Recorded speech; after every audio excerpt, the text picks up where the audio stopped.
কালকে সমৃদ্ধ এটা এঁকেছে, দেখতে পাচ্ছ। তো এটা আমি দরজায় লাগিয়েছি।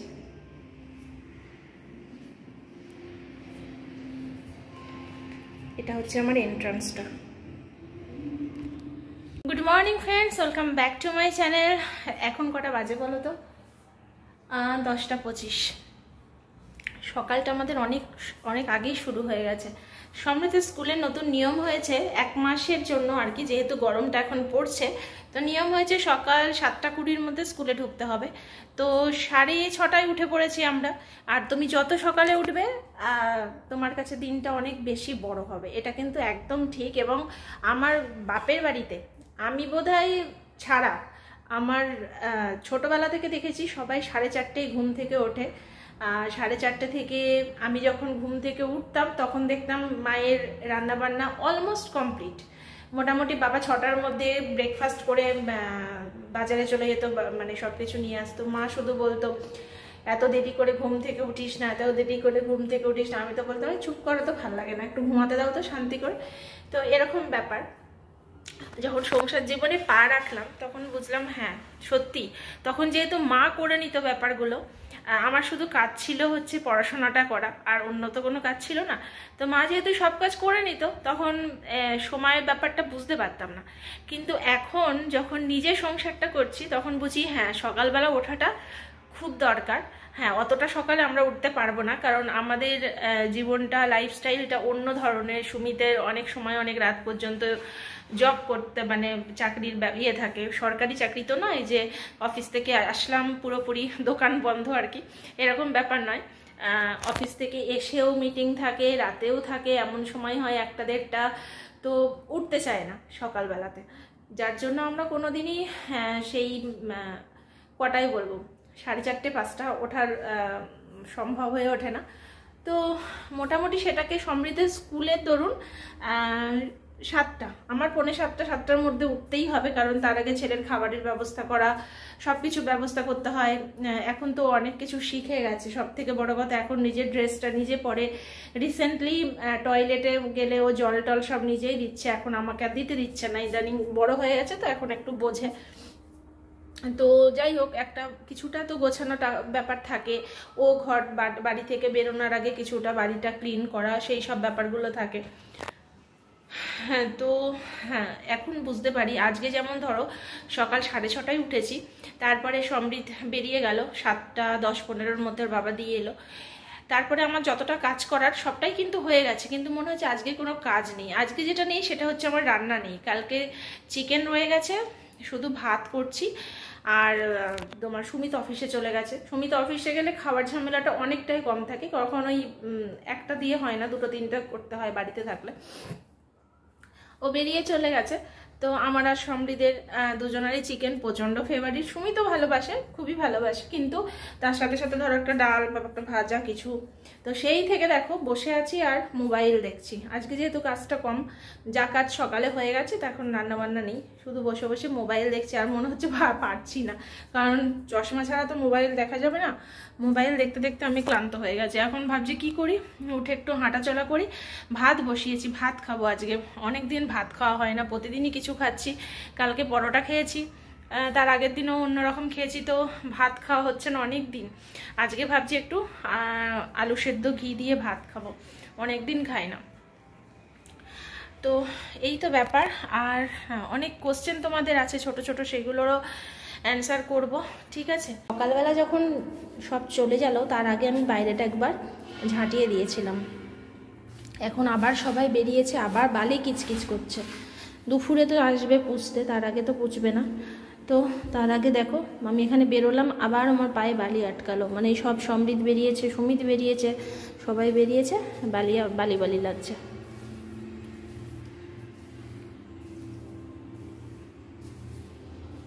এই যে সকালবেলা আমি কিছুটা জড়ো করে রেখেছি।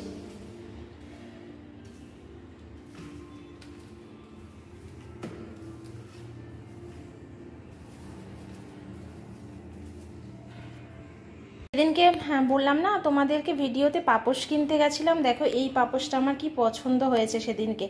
তো এটা নিয়ে এসেছি। পাপোশের কালারটা এত সুন্দর, আর এখানে একটা অন্য পাপোশ ছিল, সেটাকে আমি ধুয়ে তুলে দিয়েছি, ওটা বাইরে পাতবো। এই পাপোশটাই না এখানের জন্য খুব সুন্দর লাগছে দেখতে, আর গোল তো খুব ভালো লাগছে দেখতে। তুমি যখন নিজে মানে পরিষ্কার হবে না, তখন তোমার মানে এই পরিষ্কারটা হওয়াটা কিন্তু একদিকে যেমন পজিটিভ আর একদিকে নেগেটিভ। সেটা হচ্ছে তোমার কাজ অনেক বেড়ে যাবে। তোমার মানে একটু কোথাও নোংরা দেখলে, অগোছালো দেখলে যেন মনে হবে না, মাথার মধ্যে একটা বিরক্ত ভাব লাগবে, থাকতে ইচ্ছা করবে না, মনে হবে যে বাড়িটাতে আমি আছি সেই বাড়িটাতে যেন সবসময় আমার পছন্দের মতো হয়, পছন্দের মতো সাজানো হয়। আর এই করতে গিয়ে কি বলতো, যারা পরিষ্কার হয় তাদের খুব খাটনি হয়ে যায়, কারোর সাথে মানিয়ে চলতে একটু অসুবিধা হয়, কারণ পরিষ্কার আর অপরিষ্কারের মানে মিল হওয়াটা খুব মানে অসুবিধাজনক। তো আমারও অনেকটা সেই অবস্থা আর কি। হ্যাঁ, তো সুমিত মানে কি বলবো, একটু অগোছালো হয়, মানে বিছানা হয়তো বসে আছে, শুয়ে আছে, তারপর উঠে চলে গেল, এক বিন্দু একটু বিছানা চাদরটাকে টেনেও ঠিক করতে চায় না বা করতে পারে না। আবার সমৃদ্ধ কিন্তু এসব দিক থেকে ছোটোবেলা থেকে যেহেতু আমাকে দেখছে, ও কিন্তু দেখে দেখে অনেকটাই গোছানো। হয়তো ওর বাবা বেরিয়ে যাওয়ার পরে ও বিছানাটা টেনে ঠিক করে দিল, বা হয়তো ঘরের ফ্যান চলছে, লাইট জ্বলছে, সুমিত বেরিয়ে গেল, ছেলে গিয়ে বন্ধ করে দিল, বা আমার চোখে পড়লে অবশ্যই আমি তো সেটা করি। তো এরকম আর কি, সারাদিন হয়তো বারবার ঘরটাকে একটু ঝাড়ছি বা বাইরেটা একটু ক্লিন করছি, জিনিসপত্র সুন্দর করে গুছিয়ে রাখছি। মানে কি বলতো, গোছানো পরিবেশ আমার ভীষণ ভালো লাগে, আর অগোছানো জিনিস দেখলে না আমার মাথার মধ্যেও মানে একটা বিরক্ত ভাব লাগে, আমি থাকতে পারি না।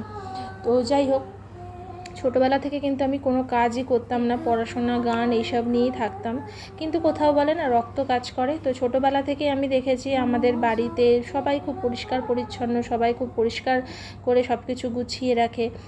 তো সেই জিনিসটা বলে না রক্তের মাধ্যমে মানুষের মানে সেই জিনিসটা আসে আর কি। তো আমারও সেই ব্যাপারটা জামাটা সেদিনকে বের করে দিয়েছিলাম, এটা অনেক পুরনো জামা জানো তো।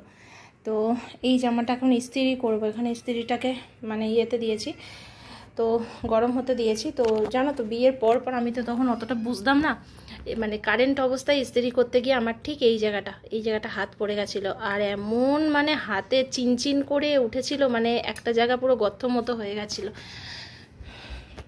এখন আর সেসব ভুল করি না, এখন পুরো খুলে নিয়ে তারপরে দেব। যখন আমার বিয়ে হয় আমি তো কোনো কাজই পারতাম না, তারপরে যখন আমি এখানে আসি আস্তে আস্তে আস্তে আস্তে সমস্ত কাজ আমি নিজে নিজে করি।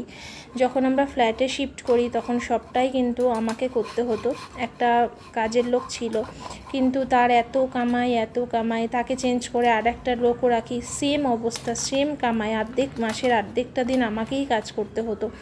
তো সেই কাজটা করতে করতে আস্তে আস্তে আমার মধ্যে কনফিডেন্স চলে আসে, আর আমি ওদেরকে ছাড়িয়ে দিই। তারপর আমার মনে হয় আমি নিজের কাজ নিজেই করে নেব। এখন কিন্তু কাজ করতে আমার অতটাও কষ্ট হয় না যেটা আগে হতো, কারণ কিছু না করা থেকে হঠাৎ করার মধ্যে কিন্তু অনেক তফাৎ থাকে। তো এখন আমি কাজটা এনজয় করি, কিন্তু যখন সবটা মিলে চাপ হয়ে যায় তখন তো একটু চাপ হবেই। তার মধ্যে ইউটিউব আছে, প্রত্যেক দিন ভিডিও দেওয়া, ঠিক আছে, প্রত্যেক দিন এডিটিং করা, তো সব মিলে তো অনেকটা কষ্ট হয়ে যায়। তো মাঝে মাঝে একটুখানি ক্লান্ত লাগে, তারপর যখন আবার একটু ঘুরতে যাই তখন আবার ঠিক হয়ে যায়। এখন বাজে দুপুর প্রায় 2টো। তো সমৃদ্ধকে নিয়ে আমি 1টার মধ্যে চলে এসেছি, এসে স্নান করে খাইয়ে দাইয়ে আমি নিজে খেয়ে দিয়ে নিয়ে ওকে দই দিয়েছি, ও খেয়ে নিয়েছে, নিয়ে এই টিভি দেখছে। তাই ওকে বারবার বলছিলাম যে শুয়ে পড় সমৃদ্ধ, আমার প্রচণ্ড মাথা যন্ত্রণা করছে, রোদ থেকে এলেই মাথা যন্ত্রণা করে, বাইরে মনে হচ্ছে পুরো আগুন পড়ছে, মানে ওইটুকু স্কুল, তাই আমি আসতে পারছি না, মানে এত রোদ। ফ্ল্যাটের মধ্যে তো বুঝতেই পারি না, আর এই ডাইনিং এরিয়াটা খুব ঠান্ডা থাকে। তো চারিপাশে আমি বন্ধ করে দিয়েছি, পুরো অন্ধকার করে দিয়েছি, দিয়ে আমি নিচে শুয়ে পড়েছি। দেখতে পাচ্ছ ঘরের দরজা ফরজা বন্ধ করেছি, সব বন্ধ করে দিয়েছি। জামা কাপড় যেগুলো কেচেছি সেগুলো আজকে উঁচুতে মেলেনি, একদম নিচে টাঙিয়ে রেখেছি যাতে রোদটাও মানে ঢুকতে না পারে। তো সব কিছু করে আমি শুয়ে আছি, আর মানে কি বলবো, এত ঠান্ডা হয়ে গেছে না, মানে ঘরটা কি বলবো, দারুণ মানে ভালো লাগছে। তো সমৃদ্ধকে সেটাই বলছি যে সমৃদ্ধ এসে শুয়ে পড়। সমৃদ্ধকে স্নান করিয়ে উঠিয়েছি, সমৃদ্ধ ফ্যান চালাতে দিচ্ছে না, বলছে যে আমার ঠান্ডা করছে। আমি বললাম তুই একটা পাগল, এই গরমে লোকে বাঁচতে পারছে না, তুই ফ্যান চালাতে দিচ্ছিস না। অথচ যখন রাস্তা দিয়ে আসছে বলছে মা আমি আর পারছি না, এত গরম এত গরম। তো কিছু করার নেই, কী করবো বলো, এইটুকু তো সামান্য রাস্তা, সেইটুকু যদি হেঁটে না আসতে পারে তো সেটা সম্ভব তো নয়। একটু তো মানিয়ে চলতে হবে, তাই না? প্রকৃতি যখন যেমন তখন তার সাথে তেমন না মানালে তো জীবনে প্রবলেম করবে। তো সেটা আমি ওকে বলছিলাম যে তুই এরম বলছিস, আর কত মানুষ দুপুরে মাঠে কাজ করছে, রাস্তায় কাজ করছে এই গরমের মধ্যে। তো যাই হোক, এখন বিকেলবেলা, দুপুরে খুব ঘুমিয়েছি জানো তো, এত ঘুমিয়েছি যে রাত্রেবেলা জানি না আদৌ ঘুম আমার আসবে কি না। তো এখন এই সন্ধেবেলা হয়ে গেছে, আর বাইরে দেখো নিচে বাচ্চা কাচ্চা খেলছে। তো ফ্ল্যাটে কখনো একাকিত্ব মনে হয় না জানো তো, যখন এই মানে নিচটায় তাকায় না, যখন বাচ্চাদের চিৎকার আওয়াজ সব কিছু শোনে। অনেকে বলে না যে ফ্ল্যাটে একাকিত্ব লাগে, না সেই ধরনের ব্যাপারটা এখানে লাগে না। আজকে একটু হলেই এটা মানে বারান্দায় আটকে যেতাম আজকে, আর বারান্দায় আটকে গেলে খোলার কোনো চান্স নেই, কারণ এটা যদি আটকে যায় ওদিক থেকে, একমাত্র এদিক থেকেই খোলার এটার সিস্টেম, মানে যে কোনো জায়গাতেই সিস্টেম একদিক থেকেই খোলার থাকে মনে হয়, আমার নাও হতে পারি। তো এটা সিস্টেম কিন্তু ঘর থেকেই খুলতে হবে। তো এই ঘরে ছিল না সেই সময়, আমি না প্রায় আটকে দিয়েছিলাম, তারপরে একটুখানি খোলা ছিল, না হলে আজকে আমার অবস্থা খারাপ হয়ে যেত। আমি সবসময় আটকালে কি করি বলো তো, এর ভেতর হাত দিয়ে টান দিই বাইরের দিকে। আজকে খেয়াল ছিল না, আজকে প্রায় দিয়ে দিয়েছিলাম। তো না আমার কাছে ফোন আছে যে আমি কাউকে ফোন করে রাখবো, না আমার কাছে চাবি আছে যে আমি ওদিক থেকে কাউকে ফেলবো, সেই আমাকে চিৎকার করে কাউকে ডাকতে হতো, তারপর জেএলএলকে জানাতে হতো, তারপরে জেএলএলের কাছে যে এক্সট্রা চাবিটা আমাদের রাখা থাকে, মানে ধরে নাও প্রায় 3-4 ঘন্টার ব্যাপার হয়ে যেত, ছেলে আনারও মাথায় হয়ে যেত। তো এই ঘটনা আমাদের এখানে প্রায়শই ঘটে, কেউ না কেউ গিয়ে ঠিকই ভুল করে টুক করে আটকে দেয়, ব্যাস প্রবলেম হয়ে যায়। তো আমি রেডি হয়ে গেছি ঠাকুরকে দেবো বলে, রেডি হয়ে গেছি। তুই তো ছিলি না স্কুলে যখন গেছিলি, বাবাও ছিল না। তো যাই হোক, আটকে যায়নি, আটকে যেতাম একটু হলে, এরকম ঘটনা প্রায়ই হয় এখানে। তো চল সামনে তুই পরে যেটা খুলিস না, উল্টো পাল্টা হাওয়া দিচ্ছে। তো চলো আমি একটু ঠাকুরের সন্ধে দিয়ে নিই, আর কি বলবো আজকে আর কিছু বলার নেই, এখানেই ভিডিওটা শেষ করছি। যদি ভালো লাগে অবশ্যই লাইক করো, কমেন্ট করো, সাবস্ক্রাইব করো আমার চ্যানেলটাকে। আজকের মতো সকলকে টাটা।